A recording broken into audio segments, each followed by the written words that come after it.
Good evening from beautiful Bunurong country. We are broadcasting to you live from the unceded lands of the Eastern Kulin Nation. A gorgeous night here in the ancient Karam Swamp. Thank you, listeners, for joining us for another conversation. My guest and conversation partner this evening is Dr. Ian Nazareth. He is an architect and director of the Super Urban Lab at RMIT University. His research explores speculative urbanism, computational infrastructures, and data-driven governance. Ian is the founder and director of Traffic, an architectural and urban design practice investigating immersive, post-carbon, and speculative futures for cities. His work has been exhibited and published internationally, including at the Venice Architecture Biennale, Tallinn Architecture Biennale, Hong Kong and Shenzhen Bi-City Biennale of Urbanism and Architecture, and Barcelona Architecture Festival and the Media Architecture Biennale. He is a research lead at RMIT's Post-Carbon Research Centre and co-hosts SUP, the Super Urban Podcast. Welcome to the program, Ian. Thank you very much, Ilana. It's great to be here in this beautiful location. We sort of sandwich between two incredible, probably three incredible games of footy at the same time. So yeah, it's very local. It's very Australian. Yeah. So much happening here at the Roy Dore Pavilion tonight.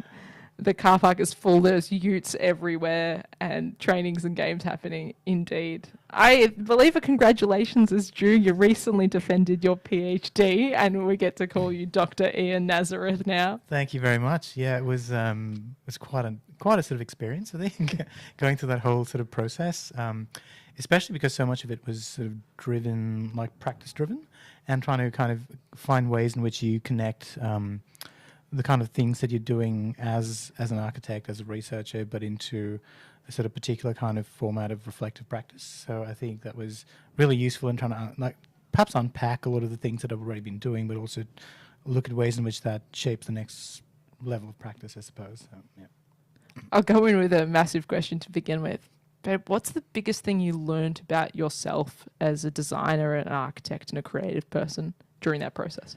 Yeah, actually, I mean, that's a really good question, because I think you do, one of the main things is I think you uncover biases very quickly, and the bias of just how you approach things, how you operate on things, the way you structure a project, because a lot of it is generative, you're trying to find ways in which you connect the things that you think are valuable, the things that you think are interesting, but you tend to do them innately. So I think finding those things out was actually particularly sort of useful, but also I think then you try to build that into how would you use that, or how would you operationalize that information into, I guess, the next kind of work that you kind of do, or the next sort of team that you engage with, or the next sort of industry partner that you're trying to kind of work with. I also think that, one of the things that sort of came out from that is just recognizing what differentiates you from the people whose work you're very closely sort of engaging with. And sometimes it's very subtle things, but just sort of understanding, if you're even looking at something that is, say, algorithmic or computational, I work with a number of colleagues who, for them, that's really important that they are very methodical about that process. And I often realized that my version of that was something that was more messy, something that was more kind of contrived, because I always found that I was trying to get to something, and that was just a means to do it, rather than the kind of process itself. And so I would shop around, find the right tools to do the things I wanted to do, find the right ways of describing it, look for particular kind of references that I could load into that to kind of talk about it in a slightly different way.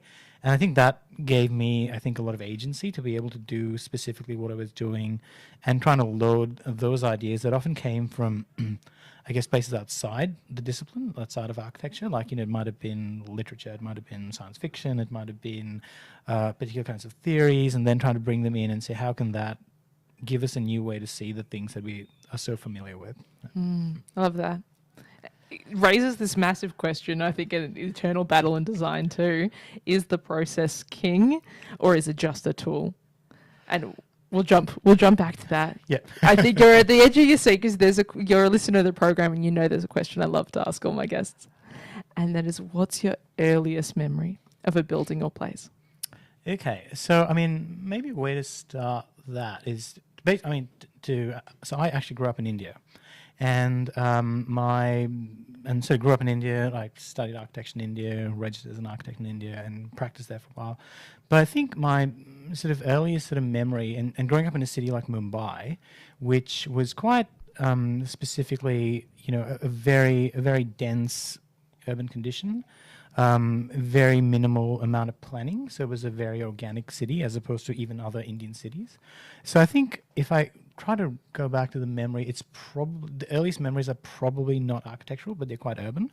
And I think for me, a lot of that was to do with the kind of complexity of the street, for instance. And it was just this idea that was a very very shared, but also very contested domain and a contested landscape, where you'd walk down the street and that was a marketplace, and by the time you walked back, all the market stalls had shut, and it was there was a restaurant that opened up onto the street.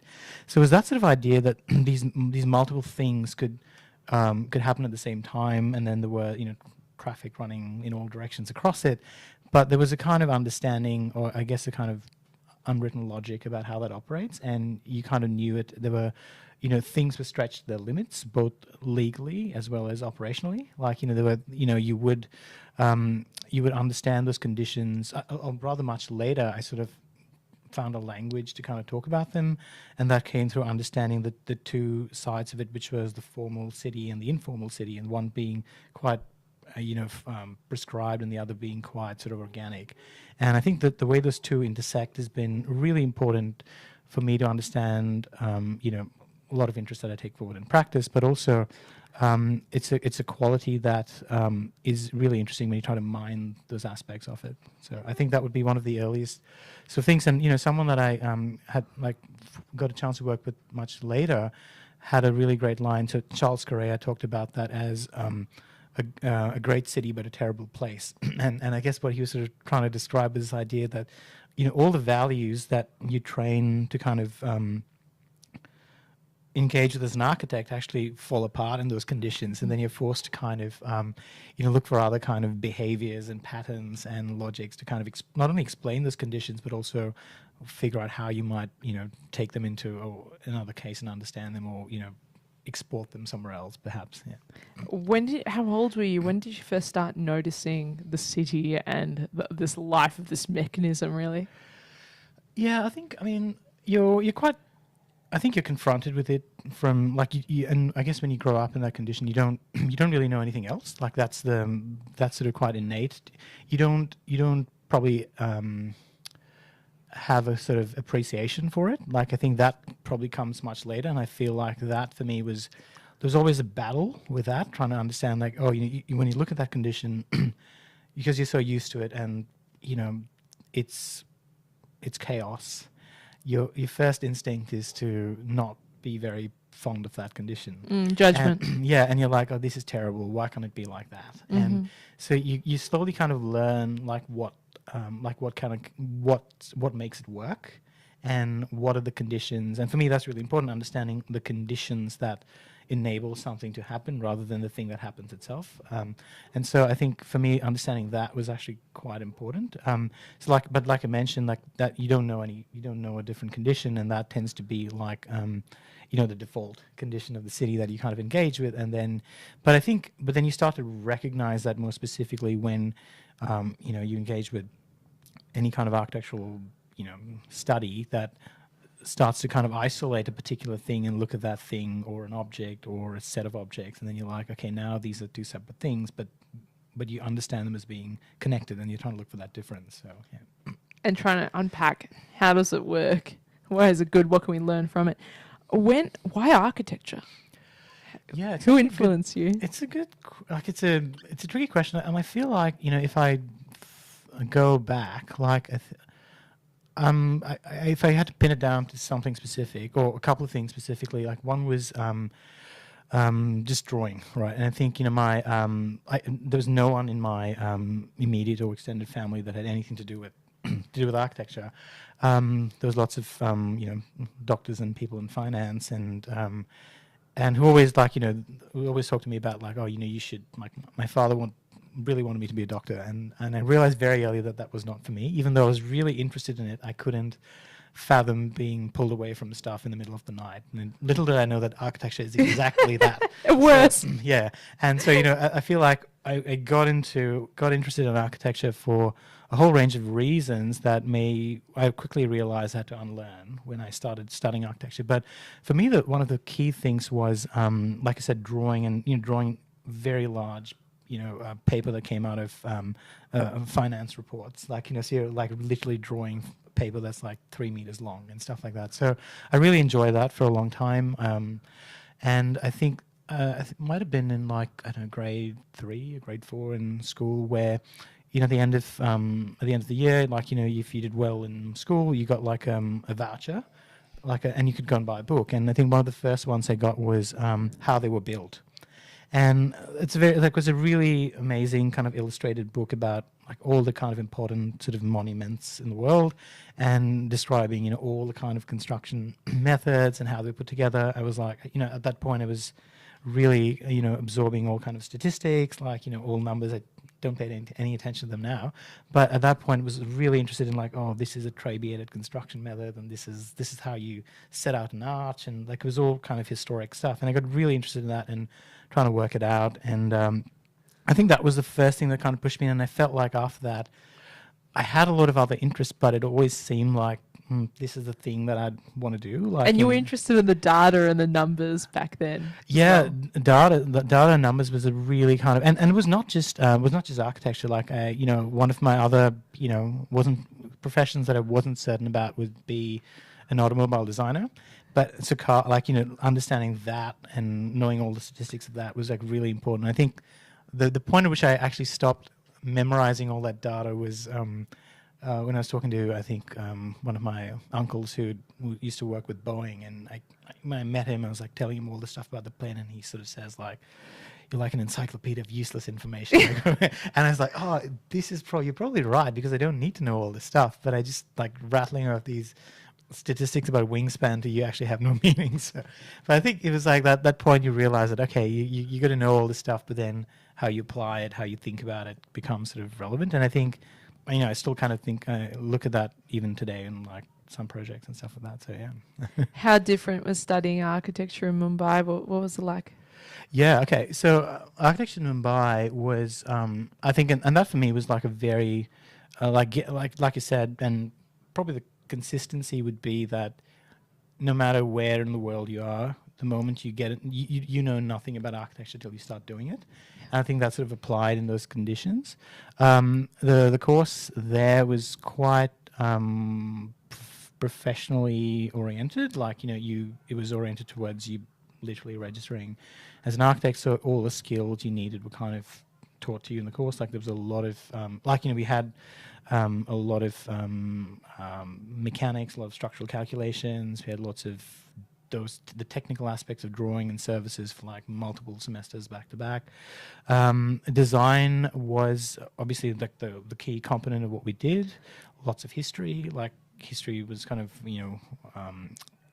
woven into sort of every aspect of the course. I think, but it was also quite practical in the sense that you had to kind of really back up the things that you were not allowed to kind of go tangentially. And we're familiar with a slightly different model here, where you're encouraged to be sort of speculative, but there it was more about like you were given a problem, and the problem was very immediate, very real. You had a site to apply it on, and it was kind of really working with that in mind. But I think there was a lot of a rigor that was taught through that sort of course, and the fact that you had to kind of really persevere with it, because it was they were quite sort of definite about like this is what you need at the end of it. So you had to kind of go through that process quite. You couldn't break the rules too much. So. And did you practice in India as well? I did for a while with in two sort of formats. One, working with quite a sort of multidisciplinary practice. So there was a lot of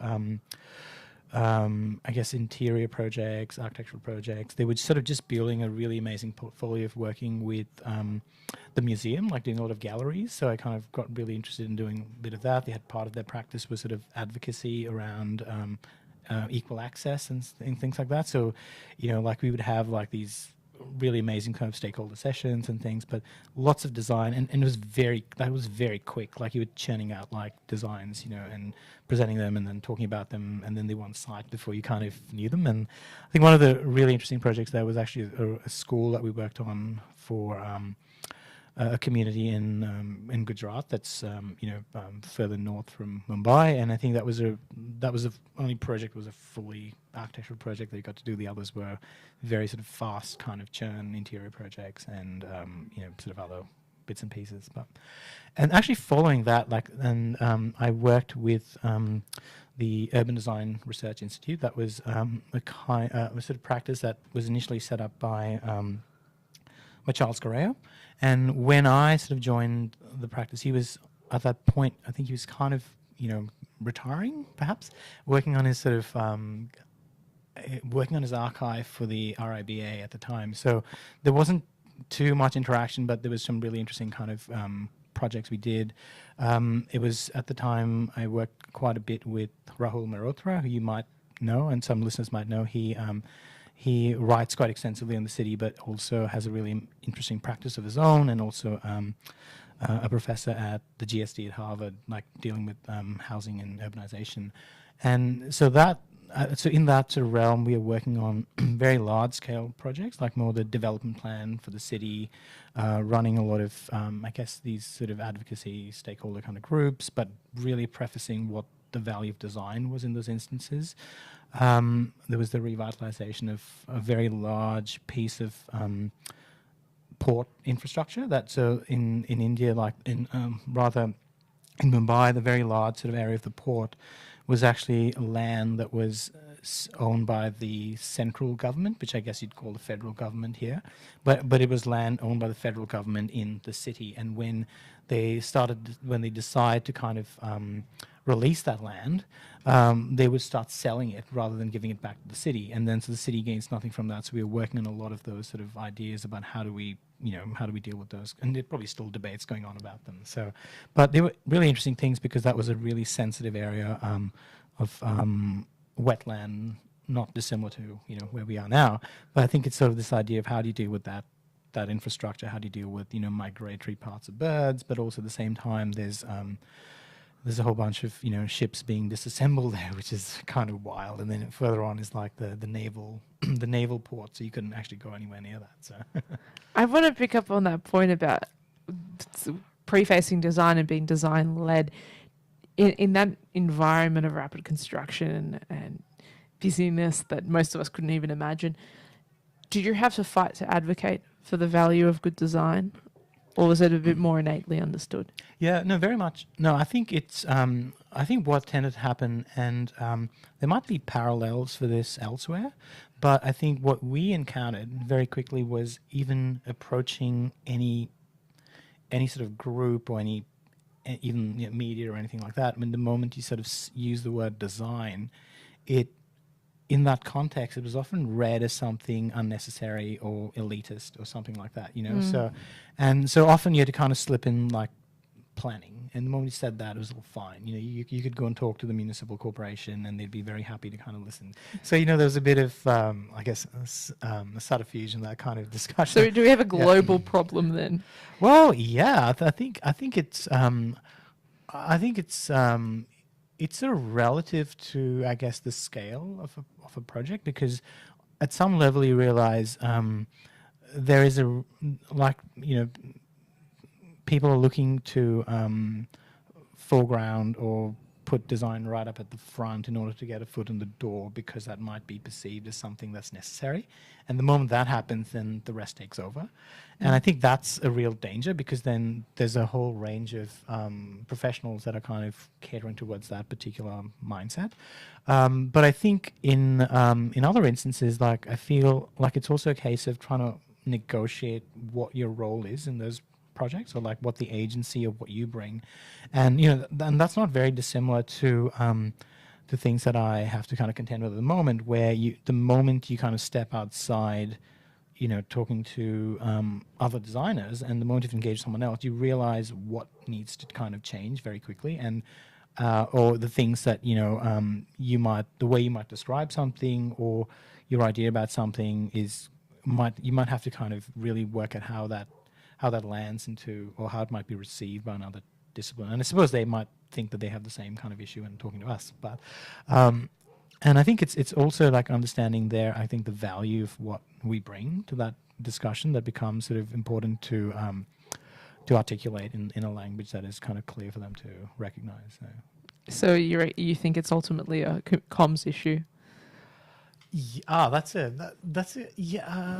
a good question, because I mean I can attribute a lot of things to being comms issues, like, and I think that's probably a whole kind of discussion in itself. But I think it's really being able to, to take what we understand as design, or understand the different kind of aspects of roles of projects that we undertake, and not kind of communicate that or not think about that in the internal sense of like this is the process, but really recognizing what does different parts of the process mean to the public, or what the different parts of the process might mean to to residents of an area, or people that are interested in developing that area, and understanding like the capacity of what we bring, which is like this scalar thinking, which is often quite thought about as like, it's like, does that mean you can do everything and nothing specific? But I think it's the actual opposite of that we actually can do the specific stuff really well, but be able to connect it to that system. So I think, it is like it is a kind of communication issue, but it's also I think this capacity to collectively argue for what we do. So it's not an individual problem, but it's sort of a professional kind of thing about like how does an institute do that, or how does a consortium of architects do that, or how does a group of people do that? And I think a lot of other professions do it quite well. I think we're kind of very much like, each one for themselves, and that becomes a bit of a problem. So in our niches, in our silos, in our separate and part of that is opportunism, but I think it's also like this capacity that we can do that, rather than figuring out like, okay, let's look at the whole thing and work out what that means. I mean, that's just basic lesson out of high school geography, right? Global phenomena need global solutions. Yep. And so you need that scales and that systems thinking that I see right from the very beginning. You were drawn to that interest in the organization of the system and how it unfolds. I want to drill into data and computational design, and perhaps you can explain that for our listeners, many of whom may not be familiar, that there are streams or methods of how people design and how people create architecture.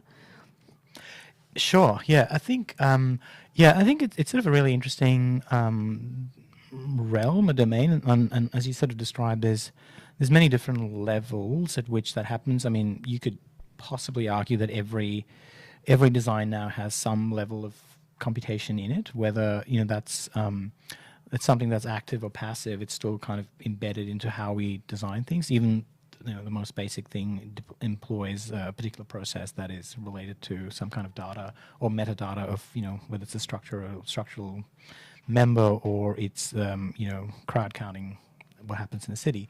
So my particular interest, I'd probably describe, began I guess sort of at the high, or just when you started to recognize the impact that the sharing economy, which is broadly a way of talking about you can quiz that word sharing, because it's actually quite diabolical in how it's used, but I think just understanding that the decentralization, or the kind of peer-to-peer economy that evolved out of the global financial crisis, and the biggest sort of names that came out from that at the time was sort of Uber and Airbnb, and I started to recognize something that was sort of interesting, because there was a whole parallel discussion around the smart city at the time. And the smart city I found very problematic, because it was really a way for technology companies like IBM or Cisco to basically flog tech to governments rather than companies and individuals, because the tech bubble had just burst. And a lot of these corporations were sort of, a lot of these countries were, and politicians were sort of really buying that language. And that, like India, for instance, has a proposal for 100 smart cities that they're still in the process of building. Not 100 projects, 100 cities, right? Wow. And so it's sort of a scary kind of thing where you're giving over all the stuff to that corporation. But what I found interesting with this, with these sort of decentralized technologies, was that there was a lot of, they had a sense that, if your train, arrived, or the train sort of broke down at Richmond Station, no one knew why the train broke down, but you knew that everyone needed a vehicle at that point, and then that they monetized that by making surge pricing or whatever. But I think my interest was there that here's something that's sort of sentient, something that's sort of interested, something that can figure stuff out, even though it doesn't know why it's happening, it knows something's happening. And the question that I started posing is, like, can we bring some of that into the repertoire of design? And so that was a really first kind of interest in that. So my thinking into computational design wasn't so much about, form making as much as it was about being able to extract these sort of extract or scrape this information and make it sort of valuable to how we might look at or understand what's actually going on in a particular time in the city, or then be able to use that to build speculations and projections for what might happen if you start to pressurize that condition. So I think that for me was the sort of starting point, and I think then it sort of got into really understanding something called the transactional city, which was a theory that was like floated in like the 1980s, and it was something about like the first sort of use of technology in the city and how that started to change things, and I felt like that had kind of almost reached a kind of it sort of closed a loop now with the way these things were sort of evolving so quickly, that you could have all this sort of parallel, distributed, decentralized information. Like, you could go to any one of these platforms and you could look at what was actually happening. But that platform did not talk to Public Transport Victoria. And Public Transport Victoria was not talking to someone else. Like, so they were all quite, insular kind of data sets. And so my interest became, let's conflate them. Let's put the two together. Let's see how they kind of, what can you understand if you're actually going and planning something out between this mode of transport and this mode of transport, or trying to work out what the relationship is between and Airbnb properties. And some of the interesting things we found out were like, things that at the time were, you think, again, it's a question of like the comms and the language, like, the sharing economy sounds like a great term and all these sort of things, but then you realize that actually it's not about sharing, it's about commodification. And like, there's this, like, we discover these super landlords that basically owned and managed like, 300 properties, and so it wasn't the same as a person kind of leasing out an extra room, and then you kind of work out the pricing, and then you figure out that how they hold the prices, because you can just extract that much information, and how that could be then thought about as things. So the question then becomes like, how can you hack these systems, or how can you kind of find a way to even describe or show, like, alert people to the problem that might exist. So I think that's not the general kind of sense of what computational design is. Like, most often it is about trying to sort of perfect a kind of I guess a script or an algorithm to be able to kind of infinitely produce a whole range of considerations. But here it was used as a way to analyze what was happening, and a way to kind of really embed it in a kind of into a format and a medium to which we could actually build and design around that condition. So that was probably the start of it. And then I think it got really, I think the route that I took further to that was basically then really trying to look at the effects produced around these things. And sometimes you realize, okay, it's not just the thing in itself, but then what changes does that produce on our sort of subjectivity. And I think that comes from, when I talked about it earlier, I was sort of saying that my interests often come from things outside of design, but then I'm looking to see or trace that sort of root that they have in design, and how it affects, like, maybe it affects the kind of houses we design because that's what people want, or it affects the kind of in learning environments that we have to kind of program because people are learning differently because they're using something different. So I think that part was really kind of important, and I think sort of over that process that you're kind of then looking at, and part of the research that I kind of did through my PhD was really about the subjective kind of influence that these things have on our perception of the city, and hence how does that challenge planning, or how does it challenge design or architecture around it. So As you're describing that, one of the most concerning but popular things jump to mind. That is the home renovation shows that skew all perception of what is architecture, what is construction, what it means to renovate, what is the process, Yep. and what is good design, what is a nice outcome, what is a beautiful outcome. Yeah, I mean, and I guess for me, I mean, that, as someone that sort of, came to Melbourne around, just to do my Master of Architecture, and I think, seeing those sort of things was actually really interesting. This idea about how important that is culturally and socially, because I guess you sort of saw, I can compare a lot of that back to, say, India, where the predominant sort of typology is an apartment. So what you do is not the same. You can kind of tinker around with stuff, but then you hit the concrete and you can't do anything anymore. So it's a bit of like fiddling around with stuff. But I think this idea of having that sort of agency, and we did one of the research projects I worked on with an industry partner was actually around volume home building, because they were really interested in what they were asking us was what's around the corner, and what can we kind of think about. And you realize a lot of really interesting things about it, because they had very specific, their own data was so specific because they could tell you, how long people actually lived in their houses, right? And they knew what that was because it's a product of the marketplace, right? And it's a product of property. And the moment you get into that, people are buying a house to get a foothold into the equity market, and then they move out to somewhere else. So either they're kind of doing that with size or location and playing the game. And so they knew the kind of term, but they also had this amazing sort of model where, they would design these houses because they didn't know where they were going. They designed it without a north sign. And so that broke my brain. I was like, how do you do that? But then you realize why they had to do that, because they had no idea where this Hampton house is going, right?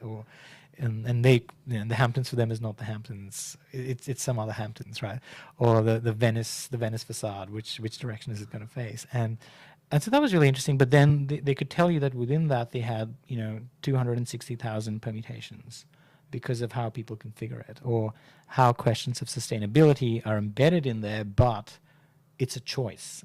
So so someone is choosing whether they want a natural stone top, or whether they want a solar panel. And so you have this sort of system where you think it's all left up to you. You think you have choice, and it's the illusion of choice. Yeah, exactly. It's a sort of flattening effect. And I mean, years later, I quite recently stumbled into this book called Filter World, where he's actually I think it's Kyle Chaika, is the New York Post and New York Times sort of writer who wrote the book, but he sort of talks about this idea about how choice is being skewed into very definite kind of things you think, and that's why a cafe looks the same everywhere in the world, because it's that particular kind of, there's a formula to generate it. We're approaching this awful homogeny. Did you in your research experiment with? Yes, we have that data. We know where it's converging and where it's going, and you experiment with disruptors.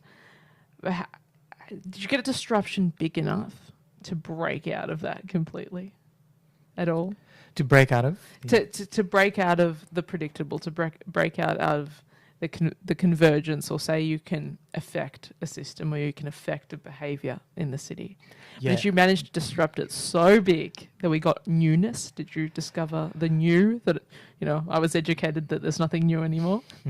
Yeah, I know, that. Is the new possible? For me, that's the I feel like, that's a great question, because I mean, in sort of in line with that, I always think that everything's a remix.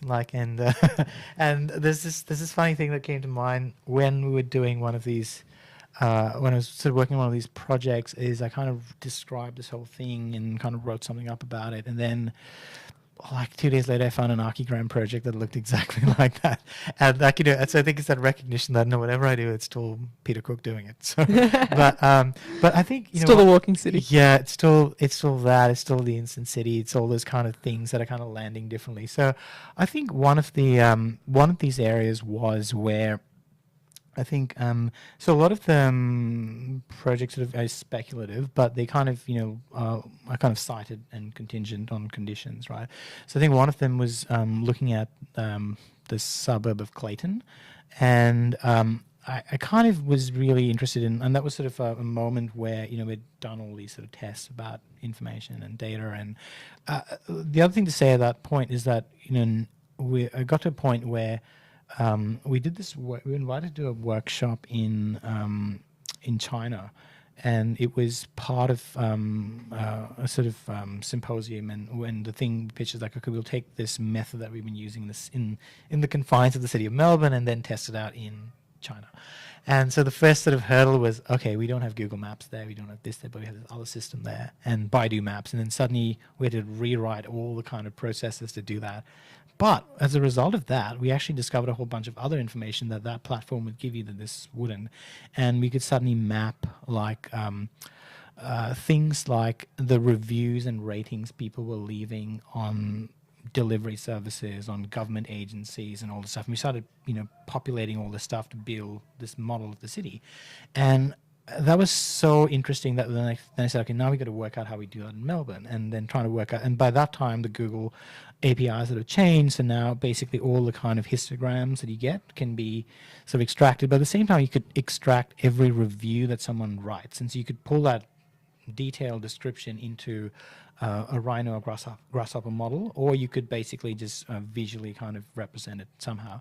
And I think that became really interesting because I was like, okay, now what is the value of this? And we preface so much in these ideas of cities and states and nations and democracies and stuff, and that you're voting on things. And this is something like that, not exactly that. It's a bit it's nebulous, but it still exists. Someone is literally telling you every 10 seconds what they think about this street or what they think about that particular building or that shop front. And so that became really interesting to kind of pull apart. And so we used that to kind of, really kind of think about, okay, what if we use this information to, and took that as a planning proposal. And then what do you get? So you get some really interesting kind of interrelations. The other thing happening at the same time was COVID and lockdowns and the kind of rise of social media and those kind of things. And again, that became a thing where I found that cities, a lot of the city councils that we would talk to, were still kind of hell bent on this idea. For valid reason, talking about the 20-minute neighborhoods or 20-minute cities as being really important things. And at the same time, you had the problematic thing of social media creating the attention economy. And that was 15 seconds, not 20 minutes. And so we were playing around with those numbers and trying to build, like saying, what if the city actually delivered itself in these, Instagram-based bursts of information or energy. So, talking about like the city literally refreshing itself every 15 seconds. That's my worst nightmare. I know. Like, I'll come to the nightmare bit in a bit, but I think that thing was really kind of interesting because then you start to realize like how do you choreograph sequences, and then how can you take that, and then not just look at it as that speculation, but then apply it back into like how you think about compression or distance, because I think and that's a condition that you start to confront quite a bit in suburban landscapes that you don't necessarily do in the center of the city, where it's how do you actually bridge those gaps, or how do you talk about that distance. But then at the same time, there's also a sense of that you're confronting the physical condition, you're confronting the sort of partly kind of augmented condition that everyone's sort of experiencing the city through their smartphone, and then that becomes really important interface that is arguably as urban as anything else. And then you have completely virtual experiences, which was like people playing around with and this was quite specifically in code at a time where the speculation of the metaverse was like at its sort of peak.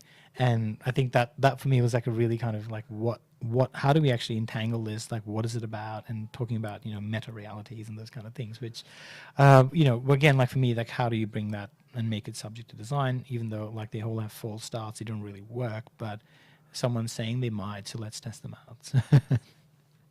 Since you started this work and this research, this curiosity, the amount, I'm just somewhat stunned by the sheer volume of data that has become available to you over the years that only keeps growing. keeps growing. Now we have AI that's able to mine it much more effectively. And so where's the scary bit? You promised to get to a dystopia moment just now, where for many listeners, I imagine that much of what we're talking about is already quite disconcerting. Like the idea of the virtual life, or the virtual city, the metaverse. None of us could have predicted that until we were stuck indoors for 23 hours a day in lockdown, the strictest lockdown in the world, and our life was digital. Yeah, and I think I remember sort of discussing this with friends, and we were talking about the idea that we all kind of operated in a 1 minute city at that time, which was basically you going to your door and picking up your package or parcel. I think there's a couple of I think there's probably there are multiple ways in which you can kind of look at that. So it is potentially kind of scary, it's potentially opportunistic. There's there's a whole range of things that become available to you that you might eventually find necessary. But so I think when was there was probably talking about this condition, and I feel like I probably should also preface that I kind of slip into a sort of persona to do all this work, and that's partly my practice, partly my collaboration with people. But I think at the same time I'm not completely convinced by it, but I have to sort of explore it as more as a kind of how do we kind of assemble these things. But I guess the interesting part was last year being in spending 2 weeks in Guangzhou in China, and what was really interesting about that was that, and for those that may not necessarily be familiar with Guangzhou, it's it's a southern city in China, but it's also part of this it's part of what's described loosely as the Great Bay Area, which is a conurbation of cities from Guangzhou, Shenzhen, Hong Kong, Macau, and they all kind of comprise 80 million people. So they're talking about one of the most sort of concentrated kind of connective kind of urban sort of structures. But they're also quite localized and quite sort of in the sense that they're very distinct to Beijing or Shanghai. And as a result of that, the language is is completely local. So I didn't speak a word of the language. So my only interaction with the city was through 5 applications that had to do everything. And that was really interesting because it was talking about persona, it was actually having to live inside the world that I'm describing and speculating about. You had to be your own avatar. Yeah, exactly. and I think that was kind of at the same time, you're okay, on one hand, you could talk about this idea that, if we didn't have all this stuff, it would be very difficult for someone to be able to navigate that condition, right? So there's a kind of access that it provides that, you can look at it as being, nefarious. You can look at it as being kind of problematic. There's no doubt. You can't take all that out of the system. But at the same time, if you're there and you kind of need to get something done, it's actually incredibly sort of efficient. It just works. Things are, work across these platforms. You can get all the stuff you need. And so I think that was sort of interesting and scary because of just how well it worked. The moment you can't see, you can't see the glitches, you can't see the gaps in the formwork. That's when you got to start worrying. How is this thing working so well? How does it know that I'm here and not here? But at that moment you're okay, well, you got to understand. Maybe you got to I think the question sort of is with all this sort of stuff and all this information, all this data is ultimately leading to this point of is being able to monetize and commodify convenience, right? And the question sort of is what are you willing to kind of give up for that, right? And this idea of saying, okay, I can give you all the stuff and be able to have access to an incredible marketplace where everything is, but then the marketplace has killed all the other 10 marketplaces. So it's kind of that the effect of where you draw that line in the sand, I guess. Yeah. And it sells what you like to somebody else, and that becomes the commodity. When we think about urban design and urbanism at a really large scale, often it's about also large moves at scale, right? What if we, put a pier here or a stadium there, or if we rip out the stadium that's in the way that's ruined the whole Docklands area? But no doubt in your work you've also discovered almost these butterfly effect moments where it's a really small intervention can ripple right through the city. And how is being able to see that in the data and the visualized data Whereas I can talk about it and it's a hypothesis, right? Or we can read about it in a book or watch the film. Whereas a small little flutter of a wing can change something. But you've been able to see that. Yeah, I think. I mean, sometimes I guess it's a property of you know, looking for looking for things, and then sometimes you find things that might sort of draw your attention or you might be curious about. It's not necessarily what you're going in and looking for. Sometimes I think so. You know, one of the things. So we don't like most of the kind of my interest is in this or like a version of you know, of a kind of future city where you don't really control everything, and you know, it's not about, you know, these big kind of moments, but it's actually about the moments at which those systems have to occupy, like really complex things have to occupy a dumb sort of substrate, you know. And I think for me, that's the kind of moment at which you realize there's something weird going to happen. It's not going to be, you know, a glossy render or a glossy image, but it's actually going to be how surgical, precise you can be. So sometimes it is about finding those moments. But I think, you know, one of the key things would also be this idea of ubiquity, right? Where you realize that, okay, you could argue, and this is something that, you know, happened in COVID and the first lockdown, where everyone said, okay, we're just going to turn the switch and everyone's going to be online and it's going to work because everyone has internet, right? And then, but the moment that happened, everyone realized that everyone's internet wasn't the same, right? And there was no way to kind of know that that would be a problem until everyone realized it was a problem. So, you know, on that line, we started, one of the things I started doing much later was this idea of dead zones, right? You know, literally kind of looking at the maps of every internet service provider, every kind of telecommunication company, and who's basically telling you how amazing the network is. And we'd actually find all these sort of spots where, you know, the network fails, there was no connection, there was no, what's that phrase, fiber to the node. Sounds like breakfast. But, but, you know, all those kind of things where you're like, this is not like this promise of kind of, you know, ubiquity, equity doesn't actually exist because there's a new kind of thing happening.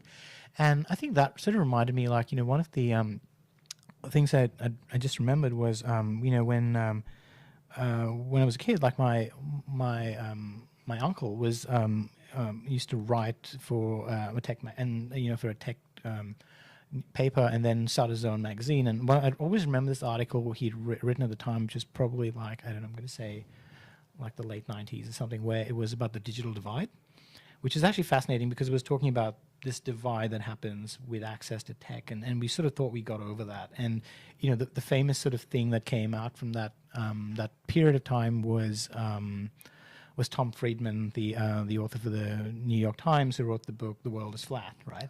And his sort of thing was he was standing in on a golf course with the CEO of a tech company, and he was told, if you want to get to that hole, you got to aim between Oracle and Microsoft, and then you get that hole right. And he's like, geez, the world is flat because of that effect that technology has. And actually what he realized was there's this urban theorist, Richard Florida, that actually wrote a kind of flip side to that and called it "the world is spiky," which I actually found really interesting because you could argue both positions, but you realize that these kind of moments of digitization and tech actually have very physical effects, right? And they produce, you know, like Amazon needs warehouses, and in fact they have a horrible name for their warehouses. It's called fulfillment centers, so which kind of makes it even more that does sound very dystopian. Yeah, it is insane. But you know, but these are the kind of like so actually, so part of that idea is, you know, can we use these to reveal those conditions? I think a lot of times you do find those networks that exist across these things. I think the other thing that I just realized was also that, you know, so much of what happens in like, because we're living under this sort of shroud of, you know, techno-utopianism or whatever you want to call it, like, you know, they've actually stolen the language from architects to a large, notwithstanding the fact that they actually call themselves architects without the word software anymore. It's just the architect. And but I think that they've sort of taken over the language, and I think part of what I was doing to this sort of these projects is trying to reclaim some of that. And so basically saying, okay, if you want to call it that, then we can call it that, but then make it architecture, or can be. And then they get upset when you start vibe coding. Yeah, exactly. Like, apart from the fact that that's now their number one sort of. Gripe. It's sort of interesting because that coding and software and stuff, which we all told was the thing you needed to know how to do, and that's literally the first thing that you're not going to need to know how to do. Like anything, and this is not obviously coming from me, but this is sort of a sentiment that's sort of echoed, by all the kind of AI companies. Yeah, because it's largely the consensus, absolutely. Yeah, that's the first thing that it's sort of perfecting, right? So it's kind of interesting. I want to ask, what is the most shocking thing you came across in your research or in these studies of cities, be it remote or in person? Is there something that stays with you? Shocking. Or surprising? Yeah. Okay. I mean, I think surprising was probably in the. I mean, the thing that comes to mind was this was we were kind of working I think on the city of Melbourne. I think there was it was something quite basic, like looking at car parking. And I think what we did was all the city of Melbourne has a whole range of sensors, right, that are under each car park and that's how they kind of monitor when people kind of drive in and out. But all that is actually accessible, like in kind of real time. So you could basically build this little model and look out of the window and see the cars moving in and out, which is actually kind of fun the first time it happened. But then we're kind of looking at this question of and this was before, well before they kind of stabilized or kind of increased all their parking rates. So we're kind of building these models to talk about okay, well, how much are these being used? And strangely, what we've actually found out from that thing was that which is slightly different to the lived experience where you think the car park is always full. It was actually quite inefficient. And we were quite happy about we actually discovered something that, this is not our experience. This is not how the city sees it. Like this is not how, every kind of car user sees it. There was something quite, nothing sort of revolutionary, but I think it was that idea that, sometimes you can use this to confirm a bias, which is very often what we do, but can it tell you something that you are not sure of? But at the same time, trying to work out this idea with Airbnbs and this idea of decentralization decentralization creates its own centralities, which was this other kind of thing about okay, we've got to watch what's going on here because that's contrary to what we're seeing. So yeah.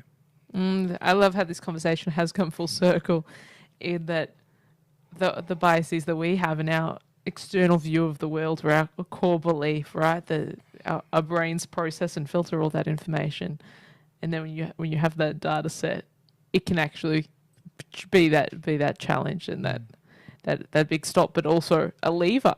Maybe we don't need all those car parks. Maybe they can be parks and trees and benches, and can return to the public.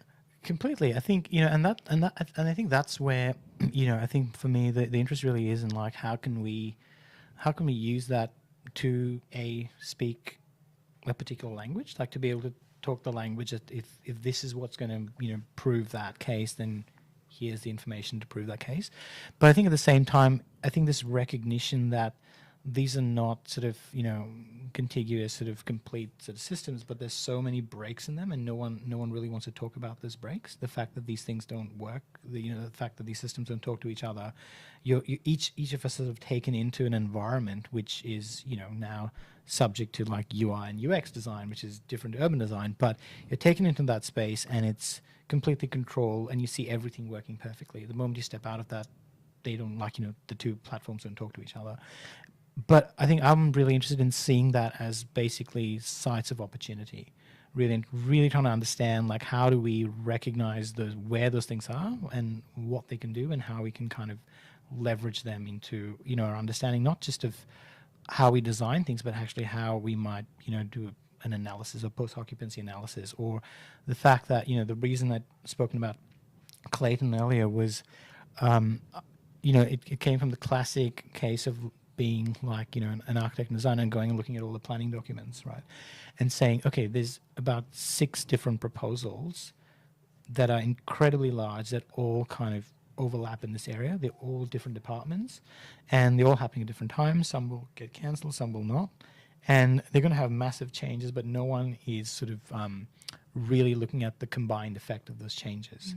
So I think it's that thinking around, and we're kind of now thinking the same thing around the suburban rail loop, for instance, and trying to work there. So these same things that start off as, as some kind of, me being inside a William Gibson novel and then coming out of it and saying, then I'm in Clayton and I got to work that. I think so. It's switching those kind of categories as like, okay, now I've got to work out what this actually means and how it can be sort of, put into communicated outside that might have some utility. So. What I'm hearing is that the real opportunity comes out of the specificity of the city or of the work or of that immediate place and context, aside from the really large global challenges that every city is really suffering with pollution, with traffic, with heat, the urban heat island effect, with sustainability, right? This is most places in the world have that issue. But the real interest and that real curiosity and the opportunity comes from what makes it unique locally and what is the unique problem we're trying to unpack locally. Yeah, of course. I think it's the challenge also is that those things are not easy to separate sometimes. Like they are quite connected. So, for instance, like we could the challenges, the way I think the challenges remain quite similar, but the manifestation of the challenges might be different depending on a lot of things. But I think with say for instance post-carbonization or something like that, that's a kind of global challenge for various different reasons that might have different, like I think different places in the world depending on, or different cities depending on their their trajectories can make different claims to it. But I think when you're looking at cities, Australian cities that are growing at incredibly fast rates compared to European cities, or the challenges of like how do you deliver within those networks? Do you build more networks? Do you open up more land? Like the other thing was about the urban growth boundary that changed like 5 times in 10 years, like just kind of opening up more land. So the idea of like the question we would sort of propose and I would sort of think about is like, you've got to ask the counterfactual there, right? And so what happens if you turn off the supply of land?